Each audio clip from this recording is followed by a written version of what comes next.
But I think it's a personality thing. Our residents, a few of them have come from independent living, and they're pretty happy-go-lucky individuals, and they are happy to just be with other people and have people to talk to. They're not intimidated by having this new family that's here all the time. They are happy to have other people that are happy to be around, and there's always somebody awake here. So if they're up at 2 or 3 in the morning, they can have a caregiver to sit with them. Welcome to Aging in Style, the podcast dedicated to celebrating aging and what it takes to do it well. I'm Lori Williams. I'm a certified senior advisor and senior housing expert.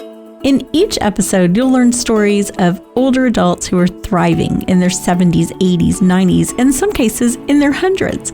Whether you're an older adult or the child of an older adult, this podcast is filled with insightful resources, organizations that are doing incredible work, and stories that will inspire you to volunteer, learn, and who knows, maybe even skydive in your golden years. Hi, welcome to Aging in Style with Lori Williams. I'm really excited that you're here today. We have a great show talking about residential care homes. And it's something I've wanted to talk about for a while because a lot of people that I speak with, they have never heard of residential care homes or group homes, however you may hear them referred to. So I thought we just really needed to go into detail and talk about a care home. And when I thought of who I wanted to interview, Jennifer Davis popped in my head because I know her really well. She has an absolutely beautiful house in the Flower Mound area, and the name of her home is Davis Family Elder Care. And she said yes, that she would join us today. And so let me tell you a little bit about Jennifer. She has a master's in education. She has a family history. Her family owns residential care homes in California, and she and her family have been in Texas for 2 years. And her home, I believe she opened it in January, but she can tell us more about that. So welcome, Jennifer. I'm so glad you said yes. Thank you. I'm glad to be here. Good. So let's get started. And I always like to ask people, how you got involved working with seniors. So what drew you to a career in seniors and opening your own care home? Well, between my husband and I, both sets of grandparents in our families have lived with Alzheimer's, some type of dementia. And so it's always been very important to our family. And then we also have several family members on my husband's side that have care homes in California. So we had a lot of good resources to draw from for something that was already important to us. And so it gave us a really good foundation to get started with. Yeah, I bet it did. Having you've seen it work. You've seen care homes and you see what a benefit they are to families. So a lot of people have never heard of residential care homes. So let's start there with you telling us what they are, basically who is a good fit for a care home, and we'll just kind of talk about that. A residential care home is just a very small facility. And in the state of Texas, we can be licensed for dementia care or just for assisted living. So we can have a variety of residents in our homes. Yeah, and also in Texas, you can some homes are unlicensed. You can have, I believe it's up to 3 that are unlicensed, or the homes can be licensed, and they're licensed like an assisted living community would be, correct? So we follow all the same rules as the bigger facilities. We are just a smaller facility. So our house is 3,500 square feet, and we are licensed for up to 8 residents. So being a smaller type of facility, it gives us the flexibility to customize the care and the experience that our residents are getting a lot more closely to meet their needs.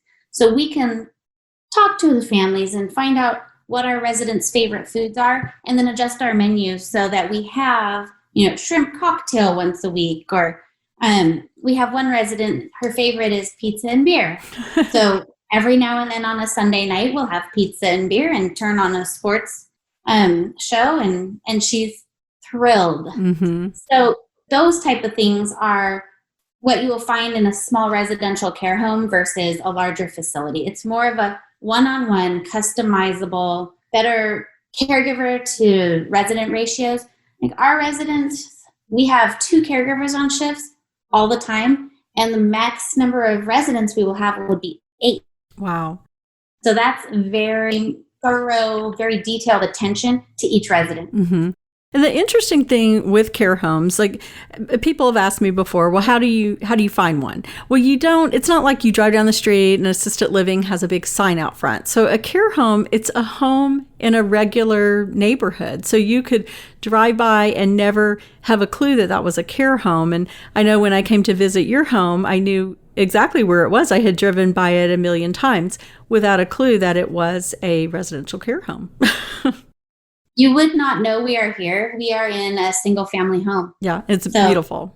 And what's nice and different about your home, you also have a large backyard area. You have a swimming pool where people can just, kind of sit out there and enjoy being out. And it has, even though you're in town, you have sort of a country feel to it, which is nice. Yeah, well, that's one of the benefits of being anywhere in the Flower Mound, Double Oak areas. We kind of have that country feel, but then we can shop at Whole Foods or Target or right around the corner. Yeah, that's always nice. Yeah. So also with the care home, I mean, when we think about the type of people, who move there, it's not typically are you going to find someone who is just wanting to move in to get meals. It's typically someone who is going to have some care needs or some dementia. So would you say most people that are moving in, they have, they need care with at least a couple of their ADLs, activities of daily living, or, have some dementia? Yes. Our residents are typically individuals that they need some care. Some things they're able to do independently.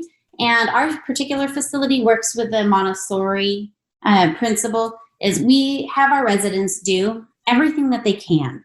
Mm-hmm. We try not to take skills away from them by imposing ourselves on them. So we have several residents that are able to fold their own laundry. They're able to hang their own laundry, make their own beds, set the table. And so we encourage them to do that to the extent that they are able. So while we have a resident that may be able to do those things and set the table, she can't organize her own medicine. Mm-hmm. So we control all of her medicine and make sure she gets what she needs every day while she's setting the table, mm-hmm. Or we have a resident that she loves to wash dishes and dry dishes. She was a homemaker. That's what she knows. And so she will not do crafts with us. But if we have somebody at the sink washing dishes, she is glued to their side. And so sometimes we will pull clean dishes. Like we have some plastic dishes that we use, and we'll pull those out, put them in the wash basin, and she will wash them because she enjoys doing it and she's able to. So instead of taking that experience from her and no, we can do it, we encourage her to go ahead and participate in doing that because that gives her a sense of self-worth and value. Yeah, a sense of purpose. So yes. she probably always did the dishes and, now she feels like she's contributing and she has that, like I said, sense of purpose. And something that I've always found when I walk into a residential care home, it really feels more like a family. And I feel that, especially when I walk into your care home, that it does feel like a family environment. And I think that's probably really important, especially for a senior who maybe doesn't want to be in a larger community with, 100 other people. Maybe they really are more, they like something smaller. They want to feel like they're in a home and maybe they just don't like that vibe of being with that many people. Right. And we work really hard at continuing that family feeling. We will serve meals when we are not under COVID circumstances. We will serve meals family style, where we put a plate of steaks or we put a big salad bowl. That all goes onto the table, and our residents that are able to will serve themselves. Mm-hmm. Because that's what they know, what they are able to do, and how they've always lived. Mm-hmm. So it's just a continuation of their family. It's just in a different location. Yeah, and you become like another family to them. And with care homes, so to kind of envision it, if you've never seen one, so it's just a regular house, and things have been, in some cases, like I think you did like made the shower where it's easier access, for anyone who have mobility issues. And so you have bedrooms and, people rent, or is how they take advantage of this. They rent a room, basically, one of the bedrooms. Some actually share if budget is an issue. You have some that share. And then there's also, a master bedroom. So just kind of picture your house and picture if it was a care home and you had seniors that were being cared for there. So I think sometimes it's hard to envision until you see one, but it's a regular house, correct? Yes. And so what we did is the modifications that we all wish we could make at home to take care of our parents and our grandparents at home, we've made those modifications to the house here so that they can come here and live in a family home setting. And they can, go into a shower, roll in if they're in a wheelchair or however you get them in. Whereas at home, they may have just had a bathtub and it was difficult to step over and get into a bathtub. The other thing that y'all do, you do activities. And so tell us about some of the activities that you do. We do a whole variety of activities. Right now, we are turning our front family room into a paper garden. We received a donation from a family that had lived here, and she asked if we would use it to buy park benches for our outside garden. Her mom loves sitting in the garden. And so we bought the park benches, and one of our residents and my husband put them together. And they're such great benches that we didn't want to put them outside yet because we can't take advantage of them due to the heat. So we were like, okay, how are we going to use these benches? And this is what we came up with. We made a bunch of paper flowers. Our residents have been busy making coffee filter butterflies and doing some beautiful beaded flowers. And so they have done that part. The caregivers and I have done some of the paper flowers, and it's all starting to come together. We have the park benches in here, and we've got a paper tree that we made on the wall. So they'll be able to sit under the tree on the park benches while they enjoy the flowers. I love it. You'll have to take some pictures so I can share. We were laughing yesterday because I walked through the family room and there was a little ladybug on one of our paper flowers. Aww. So ladybugs are a good sign, a sign of luck, I believe. We do large scale activities like that. And then we also do smaller things. We play bingo and we do karaoke. And right now we are taking advantage of some videos that we found on YouTube with chair dancing and chair yoga. And the residents love it. We have one lady and she does not follow along at all, but she is up and she is dancing and she's cracking up. And one of our sweet residents, our solo man, he sits in the back of the little area that we dance in, and we let him know, hey, we're going to exercise. He says, okay. And then immediately he goes to sleep. We'll wake him up after we're done exercising and we ask him, so how was it? Did you feel the burn? Did you get your exercise? And he says, it was a great exercise. He was dreaming about exercise, I guess. Yeah, he snored through the whole thing, but he cracks up every time. That's so cute. And I know with this gentleman, because he's actually one that I sent over to you, and he is so sweet. And he's become like he's the sole man there right now. So he's pretty much spoiled rotten, right? Absolutely. I love it when you told me that all the ladies pretty much cater to him. I think that's too cute. Oh my goodness. Our ladies are, have a history of being caregivers. Sure. They were stay-at-home moms and, office ladies, and they've always been caretakers and caregivers. And so if we are not paying enough attention in their eyes, we will turn around and somebody will be feeding our gentleman, or somebody is always fixing his something, fixing the buttons on his sleeve or fixing his shirt protector or making sure that his glass and his napkin and his plate are just so. Oh, isn't that sweet? Yeah. And in return, our ladies are a huge motivation for him because he sees them and their independence, and it's motivating for him because he doesn't want to be the person being taken care of. Yeah. He wants to get up and do things on his own. So he's benefited from that small scale, and doing some things that he wasn't doing in his previous environment. Yeah. And I think to kind of paint the picture and who is a good fit for a care home, we can give a couple of examples. And one that I can think of that has actually come up a couple of times are people who are in independent living and we've talked about it before, the independent livings that have all the meals and everything as part of it. But there comes a point, especially if someone has dementia. If you have a little dementia, it is still possible to function in an independent living environment. But there comes a point where if the person is just so confused and they're not bathing, they're not dressing appropriately, they are confused when they walk out of their apartment, or God forbid, they have walked out of the independent living community and have gotten lost. I mean, these are people who are great candidates to go to that next step, that let's take a look at a care home. There's the other options, of course, of assisted living and memory care, but a lot of times, it's based on the individual, but a lot of times a smaller environment, like we said earlier, that's just a better fit for some people.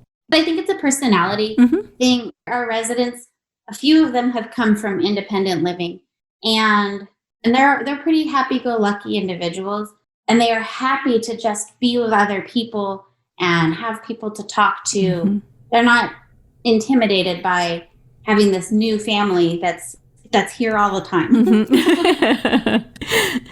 They are happy to have other people that are happy to be around, and there's always somebody awake here.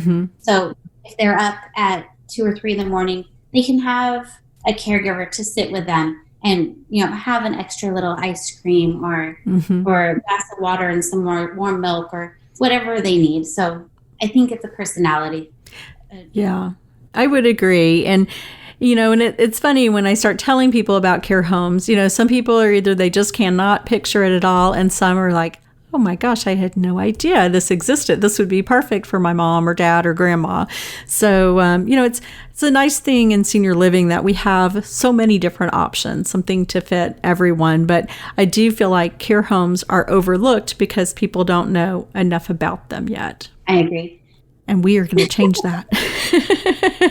So if you need additional like home health, like physical therapy, occupational therapy, those services are available to go to your home, or if your home is in the residential care home, they can come to you there, as well as hospice services. So those were the types of services you were speaking about, right? Absolutely. Yeah. We have a lot of home health and hospice companies that we work with that send their nurses and caregivers to provide the services that our residents need. Do you have doctors that come for visits too, or do you have? We do. Oh, good. Yeah, we have a podiatrist, and we are working with a dentist to get started with the dentist as well. Very good. So the only thing that a care home, what kind of would be different between a care home and maybe an assisted living, is that you don't provide the transportation to a doctor. Is there anything else you can think that would be different? Because in an assisted living, they can provide that transportation.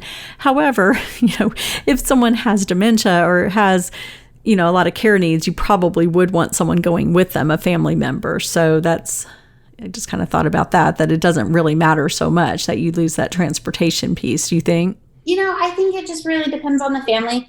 I'm taking a resident to see an orthopedic surgeon on Monday. Oh, you are? Okay. The family member can't provide the same level of cleaning and disinfecting and personal protective equipment. So depending on the home and depending on the situation, we have a little bit of flexibility with that. In general, we help coordinate care. So we are often the go-between between the doctor and home health and the family, so that there's a single point of communication if that's what the family wants, or all 3 services can report back to the families. But in this case, I can help the family by taking our resident to the doctor down the street, and I can help keep her safe. Very good. And I think we also kind of touched on about meals, that y'all do provide the 3 meals and snacks, and everything is home cooked, right? Home prepared, and you ask what kind of foods they like to eat and prepare the meals that way. Absolutely. Yeah. What are some of their favorites? They love smothered cube steak. They like the lasagna that Miss Lori makes. We're a little bit spoiled. We actually have a lady that comes in and cooks for us 5 days a week, Nice. which is not typical. Mm-hmm. But she cooks for us 5 days a week and then prepares meals for our caregivers for Saturday and Sunday that can go in the crock pot or go into the oven, Mm-hmm. so that we don't ever have a situation where we have 2 caregivers assisting residents and a pot of spaghetti water on that stove. So that has been very nice. Like I said, we're a little bit spoiled. But the residents they love pretty much anything that Miss Lori puts out on the table for them. Mm-hmm. One of their favorites is homemade pizzas because they make them themselves. Oh, how fun. We use the Oboli pizza crust, and we get the pizza sauce, and then they can pick whatever they want on their pizzas. Mm-hmm. And so that's always fun. Yeah, they're a part of creating their meals, so that's nice. Is there I know you probably have a bunch of these, but is there a senior that comes to mind that you just find, extremely inspirational? Someone who, when you think their name, you're like, yes, he or she is an inspiration. Well, don't tell my mother-in-law that she's a senior. Oh, but okay. I'll tell her that she's a senior. But she has been very inspirational to my husband and I in this whole journey of getting our this care home set up. Mm-hmm. She runs care homes in California and has always taken care of our family and siblings, my husband's siblings, and just she's just everywhere. And then she loves the grandkids. Oh my goodness. She is very involved with all of the activities. And, even though we are 1,500 miles away, she still finds a way to connect with the kids and run her business. Mm-hmm. And she's just amazing. And she's very knowledgeable and insightful. And she's been a fabulous resource for us. Mm-hmm. That's wonderful. How many care homes does she run? She has 2, and then it's very much a family business. Mm-hmm. Her brother and sister-in-law and all of their children, between everybody, I think there's about 30. Wow. That's a lot. That's great. So is that going to be you one day, Jennifer, here in Texas? Possibly. Well, I know you're off to a great start because you have done a fabulous job, and I know all the families I've sent over to you have absolutely loved your care home and you personally. Thank you. So, well, that is, I think you've answered all of our questions on care homes. And if anyone has additional questions, I'm going to have all of your contact information, your website, so they can go on and take a look at your house. And we'll also get some pictures that we can post too on my website. So I will have all that information. You can visit my website to learn more about care homes and about Davis Family Elder Care and Jennifer Davis. And my website is loriwilliams-seniorservices.com. So you can always go there to see. And if you enjoyed this podcast, please give us a review. Let us know how you liked it. And we will see you next time. Thanks. Bye.